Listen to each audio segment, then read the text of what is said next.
जय गुरु जी। शुक्राना गुरु जी, अनंतम अनंतम शुक्राना। ओम नमः शिवाय। शिव जी सदा सहाय। ओम नमः शिवाय। गुरु जी सदा सहाय। संगत जी, शिव महापुराण कथा प्रारंभ हो रही है। पहला नवरात्र है। आप सभी के लिए नवरात्रि की हार्दिक शुभकामनाएं। माँ नवदुर्गा की कृपा आप सभी पर सदैव बनी रहे। शुरू करते हैं मंत्र जाप के साथ। ओम नमः शिवाय। शिव जी सदा सहाय। ओम नमः शिवाय। गुरु जी सदा सहाय। शिव पूजा की विशेष विधि तथा शिव भक्ति की महिमा। उपमन्यु कहते हैं, दुनंदन दीपदान के बाद और नैवेद्य निवेदन से पहले आवरण पूजा करनी चाहिए अथवा आरती का समय आने पर आवरण पूजा करें। वहाँ शिव या शिवा के प्रथम आवरण में ईशान से लेकर सद्योजात पर्यंत तथा हृदय से लेकर अस्त्र पर्यंत का पूजन करें। ईशान में, पूर्व भाग में, दक्षिण में, उत्तर में, पश्चिम में, आग्नेय कोण में, ईशान कोण में, नैऋत्य कोण में, वायव्य कोण में, फिर ईशान कोण में, तत्पश्चात चारों दिशाओं में गर्भावरण अथवा मंत्र संघात की पूजा बताई गई है। यह हृदय से लेकर अस्त्र पर्यंत अंगों की पूजा करें। इनके बाह्य भाग में पूर्व दिशा में इंद्र का, दक्षिण दिशा में यम का, पश्चिम दिशा में वरुण का, उत्तर दिशा में कुबेर का, ईशान कोण में ईशान का, अग्नि कोण में अग्नि का, नैऋत्य कोण में निरृति का, वायव्य कोण में वायु का, नैऋत्य और पश्चिम के बीच में अनंत या विष्णु का तथा ईशान और पूर्व के बीच में ब्रह्मा का पूजन करें। कमल के बाएं भाग में वज्र से लेकर कमल पर्यंत लोकेश्वरों के सुप्रसिद्ध आयुधों का पूर्वार्ध दिशाओं में क्रमशः पूजन करें। ये ध्यान करना चाहिए कि समस्त आवरण देवता सुखपूर्वक बैठकर महादेव और महादेवी की ओर दोनों हाथ जोड़े देख रहे हैं। फिर सभी आवरण देवताओं को प्रणाम करके नमा पद युक्त अपने अपने नाम से पुष्पोपचार समर्पण पूर्वक उनका क्रमशः पूजन करें। यथा इंद्राय नमः पुष्पम समर्पयामि इंद्रियादि। इसी तरह गर्भावरण का भी अपने आवरण संबंधी मंत्र से यजन करें। योग, ध्यान, होम, जप, बाह्य अथवा अभ्यंतर में भी देवता का पूजन करना चाहिए। इसी तरह उनके लिए 6 प्रकार की हवि भी देनी चाहिए। किसी एक शुद्ध अन्न का बना हुआ मूंग मिश्रित अन्न या मूंग की खिचड़ी, खीर, दधि मिश्रित अन्न, गुड़ का बना हुआ पकवान तथा मधु से तर किया हुआ भोज्य पदार्थ, इनमें से एक या अनेक अवश्य को नाना प्रकार के व्यंजनों से संयुक्त तथा गुड़ और खांड से संपन्न करके नैवेद्य के रूप में अर्पित करना चाहिए। साथ ही मक्खन और उत्तम दही परोसना चाहिए।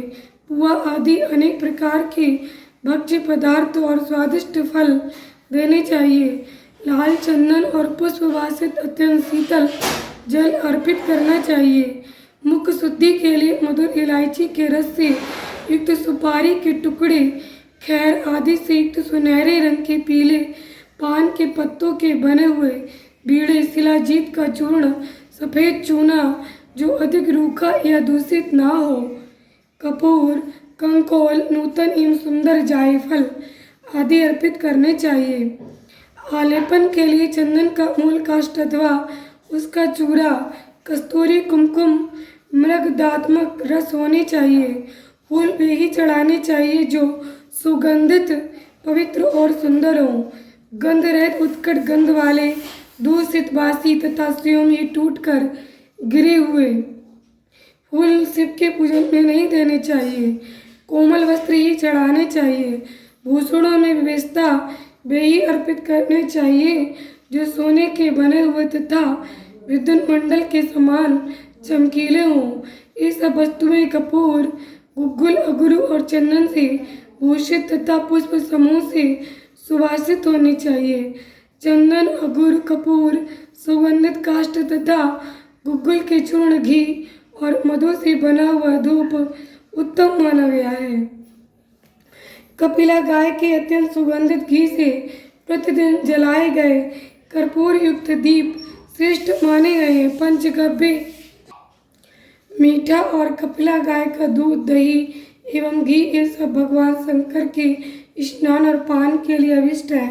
हाथी के दांत के बने हुए भद्रासन जो सुवर्ण एवं रत्नों से जटित हैं, शिव के लिए श्रेष्ठ बताए गए हैं। उन आसनों पर विचित्र बिछावन, कोमल गद्दे और तकिए होने चाहिए। इनके सिवा और भी बहुत सी छोटी बड़ी सुंदर एवं सुखद शैय्याएं होनी चाहिए। समुद्रगामिनी नदी एवं नद से लाया तथा कपड़े से छान कर रखा हुआ शीतल जल भगवान शंकर के स्नान और पान के लिए श्रेष्ठ कहा गया है। चंद्रमा के समान उज्ज्वल छत्र जो मोतियों की लड़ियों से सुशोभित, नवरत्न जटित, दिव्य एवं सुवर्णमय दंड से मनोहर हो, भगवान शिव की सेवा में अर्पित करने योग्य है। सुवर्ण भूषित 2 श्वेत चमर जो रत्नमय दंडों से शोभायमान तथा 2 राजहंसों के समान आकार वाले हों, शिव की सेवा में लेने योग्य है। सुंदर एवं स्नग्ध दर्पण जो दिव्य गंध से अनुलिप्त, सब ओर से रत्नों द्वारा आच्छादित तथा सुंदर हारों से विभूषित हो, भगवान शंकर को अर्पित करना चाहिए।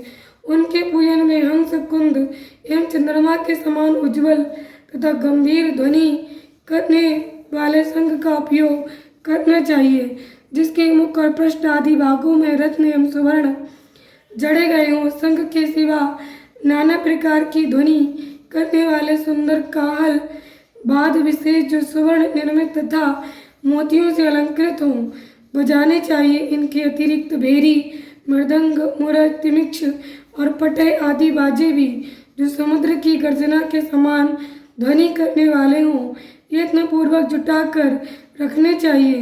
पूजा के सभी पात्र और भांड भी सुवर्ण के ही बनवाए। परमात्मा महेश्वर शिव का मंदिर राजमहल के समान बनवाना चाहिए, जो शिल्प शास्त्र में बताए हुए लक्षणों से युक्त हो। वह ऊंची 4 दीवारी से घिरा हो, उसका गोपुर इतना ऊंचा हो कि पर्वताकार दिखाई दे। वह अनेक प्रकार के रत्नों से आच्छादित हो, उसके दरवाजे के फाटक सोने के बने हुए हों।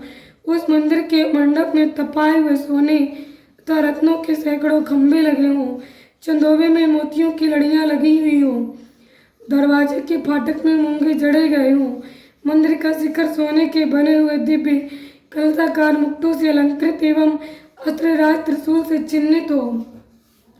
न्यायोपार्जित द्रव्यों से भक्ति पूर्वक महादेव जी की पूजा करनी चाहिए। यदि कोई अन्यायोपार्जित द्रव्य से भी भक्ति पूर्वक शिव जी की पूजा करता है तो उसे भी कोई पाप नहीं लगता, क्योंकि भगवान भाव के वशीभूत है। न्यायोपार्जित धन से भी यदि कोई बिना भक्ति के पूजन करता है तो उसे उसका फल नहीं मिलता, क्योंकि पूजा की सफलता में भक्ति ही कारण है। भक्ति से अपने वैभव के अनुसार भगवान शिव के उद्देश्य से जो कुछ किया जाए, वह थोड़ा हो या बहुत, करने वाला धनी हो या दरिद्र, दोनों का समान फल है। जिसके पास बहुत थोड़ा धन है वह मानव भी भक्ति भाव से प्रेरित होकर भगवान शिव का पूजन कर सकता है, किंतु महान वैभवशाली भी यदि भक्तिहीन है तो उसे शिव का पूजन नहीं करना चाहिए। शिव के प्रति भक्तिहीन पुरुष यदि अपना सर्वस्व भी दे डाले तो उससे वो शिवराधन के फल का भागी नहीं होता, क्योंकि आराधना में भक्ति ही कारण है। शिव के प्रति भक्ति को छोड़कर कोई अत्यंत उग्र तपस्या और संपूर्ण महायज्ञों से भी दिव्य शिवधाम में नहीं जा सकता। अतः श्री कृष्ण सर्वत्र परमेश्वर शिव के आराधन में भक्ति का ही महत्व है। ये कोई से भी कोई तरवात है, इसमें संदेह नहीं है। पाप के महासागर को पार करने के लिए भगवान शिव की भक्ति नौका के समान है। इसलिए जो भक्ति भाव से युक्त है उसे रजोगुण तमोगुण से क्या हानि हो सकती है। श्री कृष्ण अंत्यज, अधम, मूर्ख अथवा पतित मनुष्य भी यदि भगवान शिव की शरण में चला जाए तो वह समस्त देवताओं एवं असुरों के लिए भी पूजनीय हो जाता है। अतः सर्वथा प्रयत्न करके भक्ति भाव से ही शिव की पूजा करें, क्योंकि अभक्तों को कहीं भी फल नहीं मिलता। जय गुरु जी, शुक्राना गुरु जी, अनंतम शुक्राना। ओम नमः शिवाय, शिव जी सदा सहाय। ओम नमः शिवाय, गुरु जी सदा सहाय। संगत जी, आज के अध्याय में हमने भक्ति की महिमा जानी। अगर आपके हृदय में भक्ति है तो आप प्रेम से भगवान शिव को बुलाओगे तो ही प्रकट हो जाएंगे। अगर आपके हृदय में भक्ति नहीं है तो वो चाहे दूध दही जितने भी व्यंजन है सब कुछ चढ़ा दे, लेकिन फिर भी भगवान को नहीं प्राप्त कर सकता। संगत जी, आज का अध्याय पर संपूर्ण हुआ। आप और आपका परिवार सदा स्वस्थ, सुखी और समृद्ध रहे। जय गुरु जी, शुक्राना गुरु जी।